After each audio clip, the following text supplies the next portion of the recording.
Good morning, students. It's a long time since I have spoken to you. I have engaged a class for you. Due to my travel commitments, I had been to out of state, I have been to Maharashtra, and because of that, I could not engage my classes. I assure you that I will compensate those classes. And now we have been studying about the British Constitution in our past classes. And in today's class, we'll start studying about British Legislature. அன்புக்கினிய மாணவர்களே, நாம் கடந்த சில வகுப்புகளாக சந்திக்கவில்லை. சில காரணங்களால் நான் வெளிமாநிலம் செல்ல வேண்டிய காரணம் இருந்ததனால், மகாராஷ்டிரா செல்ல வேண்டிய காரணம் இருந்ததனால் நான் உங்களுக்கு உரிய நேரத்தில் வகுப்பெடுக்க இயலவில்லை. அந்த இழந்த வகுப்புகளை மீண்டும் எடுப்போம் என்ற வாக்குறுதியோடு நாம் இன்று தொடர்கின்றோம்.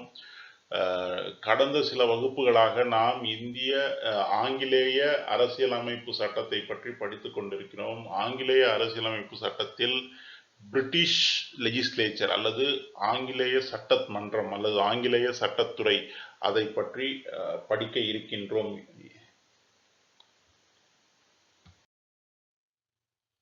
Dear students, we all know that in England they follow the parliamentary system. Actually, in a parliamentary system, the legislature is very powerful. In the sense, the ministry or the cabinet is controlled by the legislature.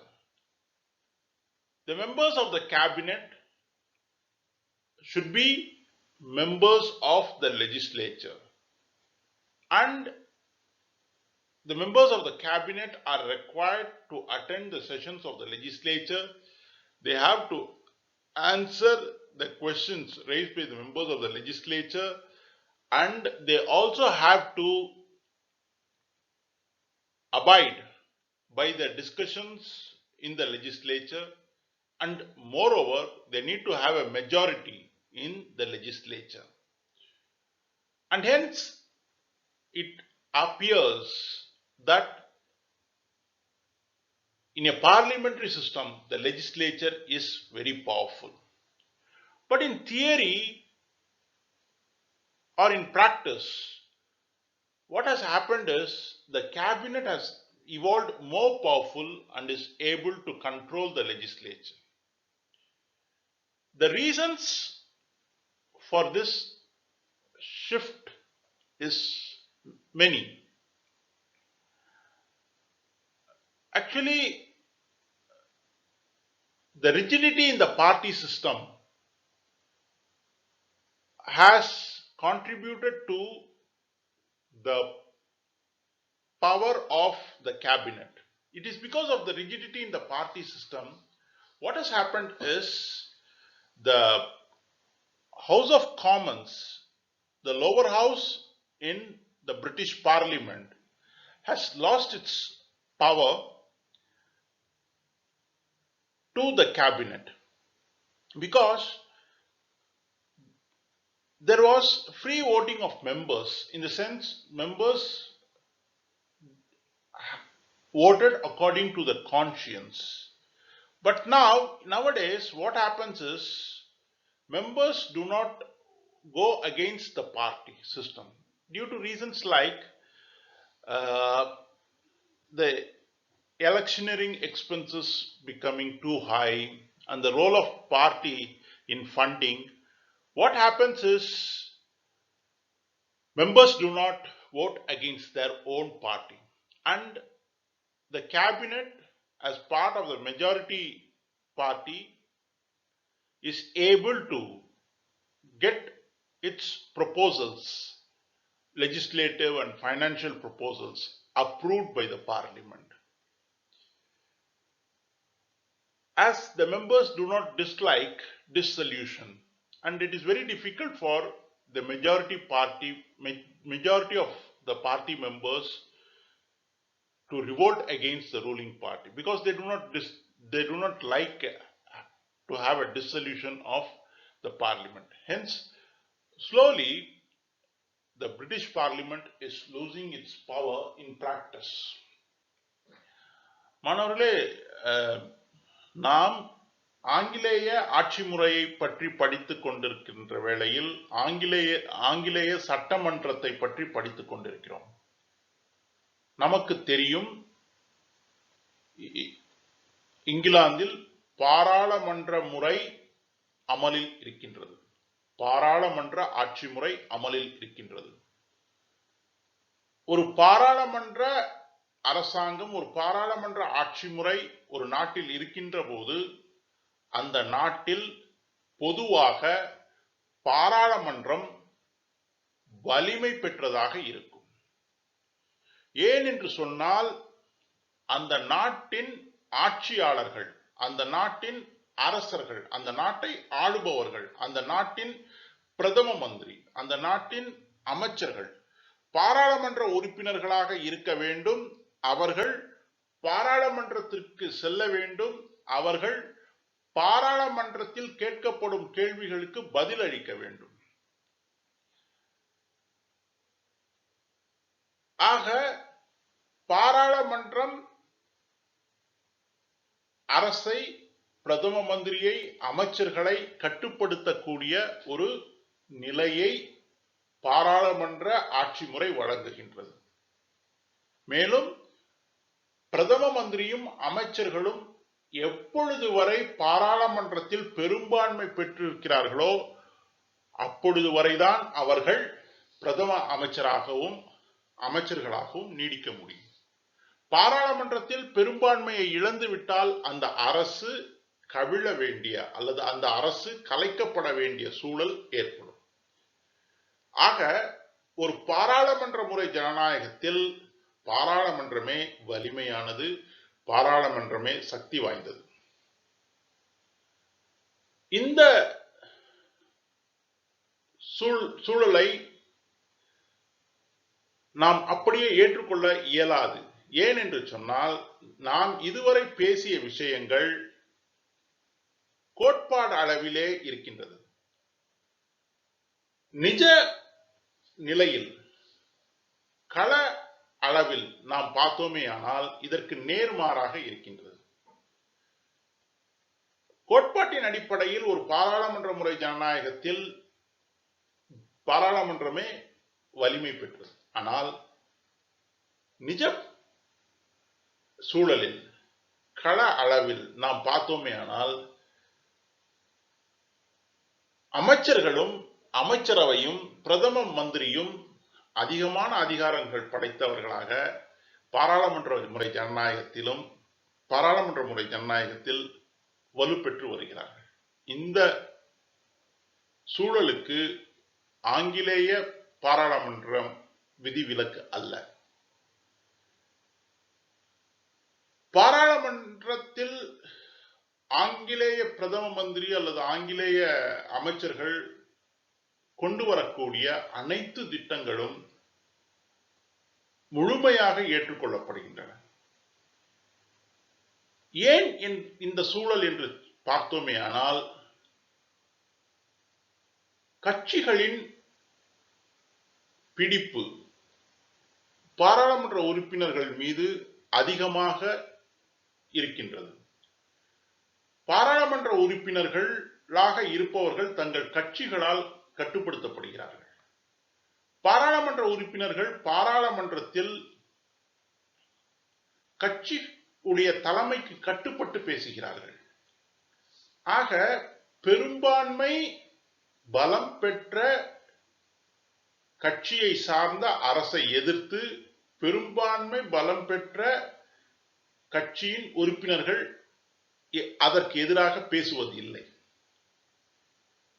கடந்த காலங்களில் இந்த நிலைப்பாடு இல்லை. கடந்த காலங்களில் அரசு கொண்டு வரக்கூடிய திட்டங்களை அரசு எந்த கட்சியை சார்ந்ததோ அதே கட்சியின் உறுப்பினர்கள் விமர்சனம் செய்தார்கள்.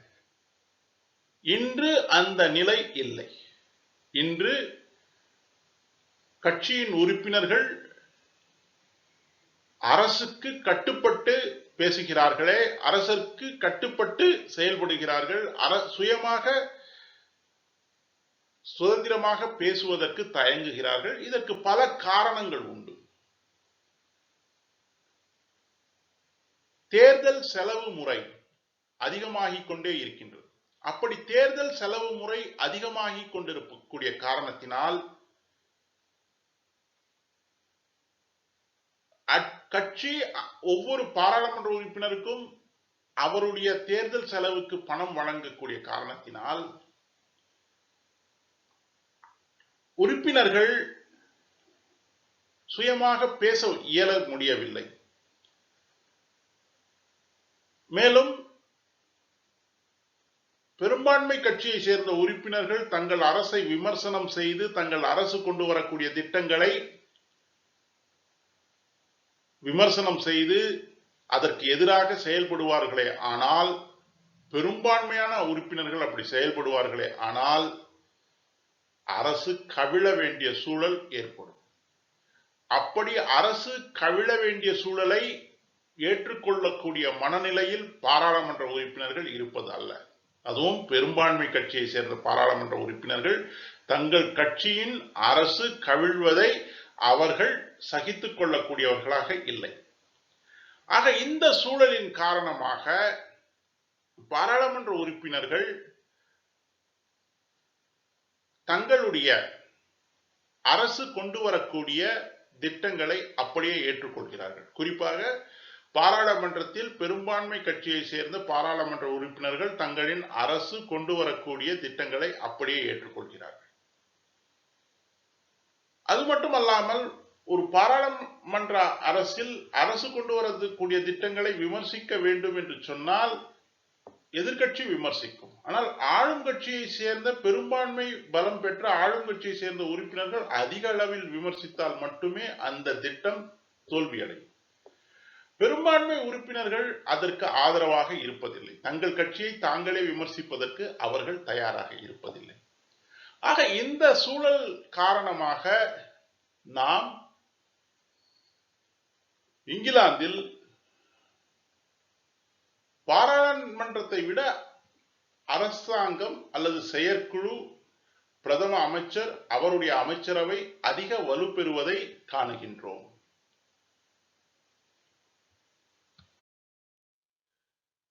ஆக பாராளுமன்றத்தில் எதிர்கட்சி விமர்சிக்கும். அரசாங்கத்தின் திட்டங்களை, அரசாங்கம் கொண்டு வரக்கூடிய செயல்பாடுகளை, அரசாங்கம் கொண்டு வரக்கூடிய அனைத்து திட்டங்களையும் எதிர்கட்சி விமர்சிக்கும். ஆனால் பெரும்பான்மை கட்சியினரால், பெரும்பான்மை கட்சியை சேர்ந்த பாராளுமன்ற உறுப்பினர்களால் அதை விமர்சிக்க முடிவதில்லை, அதை எதிர்த்து பேச முடிவதில்லை. ஆக ராம்சே முயிர் என்ற ஒரு அரசியல் எழுத்தாளர், அரசியல் விமர்சகர் எழுதினார், இங்கிலாந்தில் கேபினட் டிக்டேட்டர்ஷிப் அல்லது செயற்குழுவின் சர்வாதிகாரம் செயல்படுகிறது, கேபினட்டின் சர்வாதிகாரம் செயல்படுகிறது என்று ராம்சே முயிர் எழுதினார். இந்த நிலைப்பாட்டை நாம் அப்படியே எடுத்துக்கொண்டோமே ஆனால், அல்லது இந்த நிலைப்பாடு 100% உண்மையா என்று சொன்னால் அதிலும் சில விதிவிலக்குகள் இருக்கின்றன. உதாரணமாக, பெரும்பான்மை கட்சியை சேர்ந்த உறுப்பினர்கள் தங்களுடைய அரசு கொண்டு வரக்கூடிய திட்டங்களை விமர்சிக்க இயலுவதில்லை, பாராளுமன்றத்தில் அதை விமர்சிப்பதில்லை. ஆனால் சில நேரங்களில் தங்களுடைய எதிர்ப்புகளை அவர்கள் பாராளுமன்ற விவாதத்தில் கலந்து கொள்ளாமல் அதை புறக்கணிப்பதன் மூலமாக காண்பிக்கின்றார்கள். அப்படிப்பட்ட சூழலில் அரசு மிக மோசமான ஒரு நிலையை சந்திக்க வேண்டியது இருக்கும். உதாரணமாக 1940 அரசு கொண்டு வந்த திட்டத்தை சாம்பர்லின் அரசு, அன்றைய பிரதம மந்திரி சாம்பர்லின் அரசு கொண்டு வந்த திட்டத்தை பெரும்பான்மை கட்சியை சேர்ந்த அன்றைய சாம்பர்லின் அரசின் கன்சர்வேட்டிவ் அரசாங்கம், கன்சர்வேட்டிவ் கட்சியை சேர்ந்த பெரும்பான்மை உறுப்பினர்கள் ஆதரிக்கவில்லை. அவர்கள் ஆதரிக்காதது மட்டுமல்ல, அவர்கள் அந்த விவாதத்தில் கலந்து கொள்ளவும் இல்லை. அந்த விவாதத்தில் கலந்து கொள்ளாத காரணத்தினாலே சாம்பர்லின் அரசு கொண்டு வந்த திட்டம் ஏற்கப்படவில்லை. அது ஏற்கப்படாத காரணத்தினால் அந்த அரசு கவிழ வேண்டிய சூழல் ஏற்பட்டது. ஒரு அரசு, பாராளுமன்ற ஜனநாயகத்தில் ஒரு அரசு கொண்டு வரக்கூடிய திட்டத்தை சட்டமன்றத்தில் ஏற்றுக்கொள்ளவில்லை என்று சொன்னால் அரசு கவிழ வேண்டிய சூழல் ஏற்படும். ஆக 1940 சாம்பர்லின் என்கின்ற ஆங்கிலேய பிரதம மந்திரியின் அரசு தன்னுடைய சொந்த பாராளுமன்ற உறுப்பினர்கள், சாம்பர்லின் கன்சர்வேட்டிவ் கட்சியை சேர்ந்தவர், அதே கன்சர்வேட்டிவ் கட்சியை சேர்ந்த பாராளுமன்ற உறுப்பினர்கள் பாராளுமன்ற விவாதத்தில் கலந்து கொள்ளாத காரணத்தினால் அரசு தன்னுடைய பதவியில் இருந்து விலக வேண்டிய அவசியம் ஏற்பட்டது. அதேபோல் 1937 சாம்பர்லின் அரசு கொண்டு வந்த நேஷனல் டிஃபென்ஸ் கான்ட்ரிபியூஷன் அல்லது தேசிய பாதுகாப்புக்கான நன்கொடை திட்டம், அந்த திட்டத்தை பாராளுமன்ற உறுப்பினர்கள் எதிர்க்கக்கூடிய சூழல் இருக்கக்கூடிய காரணத்தினால் அந்த திட்டத்தை வாபஸ் பெற வேண்டிய அவசியம் சாம்பர்லின் அரசுக்கு இருந்தது. அதேபோல் வின்ஸ்டன் சர்ச்சில், இங்கிலாந்து பிரதம மந்திரிகளில் மிக வலிமையாக இருந்த ஒரு பிரதம அமைச்சர், அவரே கூட பாராளுமன்றம் மற்றும் மக்களின் கிரிட்டிசிசம் அல்லது மக்களுடைய பாராளுமன்றத்துடைய கருத்துக்கு உட்பட்டு தன்னுடைய அமைச்சரவையில் இருந்த அமைச்சர்களை மாற்ற வேண்டிய சூழலும் ஏற்பட்டிருக்கிறது. ஆக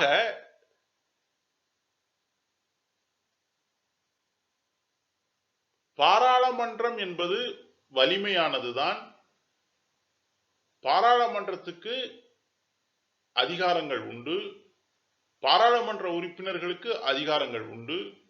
ஆனால் அடிப்படையில் இந்த அதிகாரங்களை மெல்ல மெல்ல பாராளுமன்ற உறுப்பினர்கள் அமைச்சரவையிடம் ஒப்படைத்துக் கொண்டிருக்கிறார்கள். தாங்கள் சுதந்திரமாக தங்களுடைய கருத்துக்களை சொல்ல காரணத்தினால் அமைச்சரவை அதிகமான அதிகாரத்தை பெற்று விளங்குகிறது. இந்த சூழல் நிஜ கள அளவில் நாம் காணுகின்றோம். So students, it is like as I told you, in a parliamentary system the parliament is more powerful, but because the parliamentary members and especially the members of the majority party in parliament are not willing to go against their own party, what happens is the government seems to become more powerful, especially the cabinet seems to become more powerful. The opposition in the parliament criticizes the government. The opposition in the parliament criticizes the government. But still, as the majority party members are with the majority party, this criticism is mostly ineffective, because majority of the members of the parliament are with the majority party, and hence whatever the government proposals, the opposition criticizes for namesake and it becomes ineffective. That is why a constitutional expert like Ramsay Muir said, in England we have cabinet dictatorship. He said that cabinet is dictating terms in England. And at the same time, we should also understand this aspect, that the parliament is losing power, or the parliament is becoming less and less powerful has to be accepted with caution. For example, there have been instances where the parliament has been able to bring about changes in the cabinet. In 1937, the Chamberlain government had to withdraw an original proposal on national defense contribution because even before introducing the bill or before introducing the bill, they found out that the members of the parliament would be against this bill, and hence they had to withdraw the original proposal. Likewise, the members of the majority party have an option to abstain from discussions in parliament if they do not like. And abstention from discussion in parliament is like expressing their displeasure against their own government. And in 1940, Chamberlain government, the government of Conservative Party Prime Minister Chamberlain, had to face a peculiar situation. Majority of conservative members abstained from discussion in parliament on an important issue, and hence an important bill brought forth by the Chamberlain government had failed. And as a result, what happened was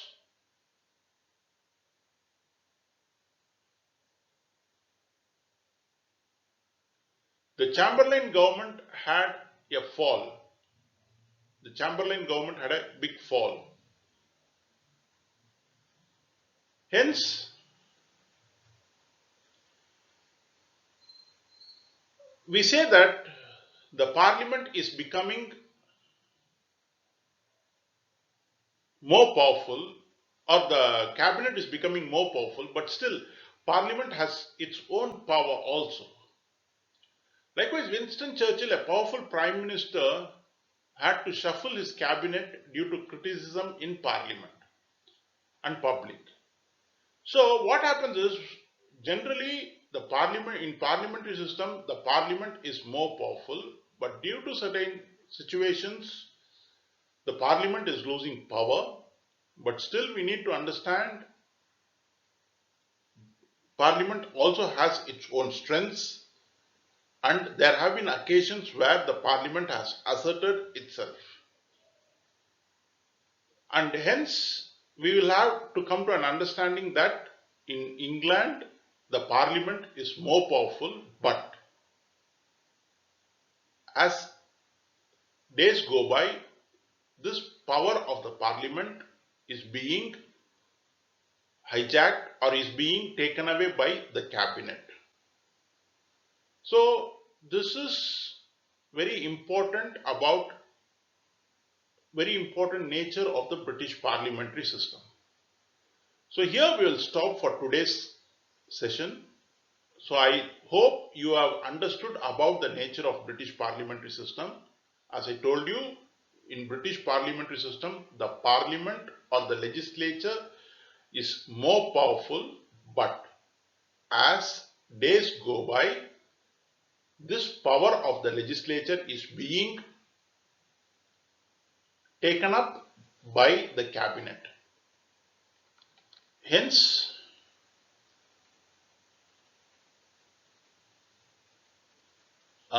we will come to the understanding that the cabinet is becoming more powerful in England. So we will stop here for today's class and we will continue in the next class.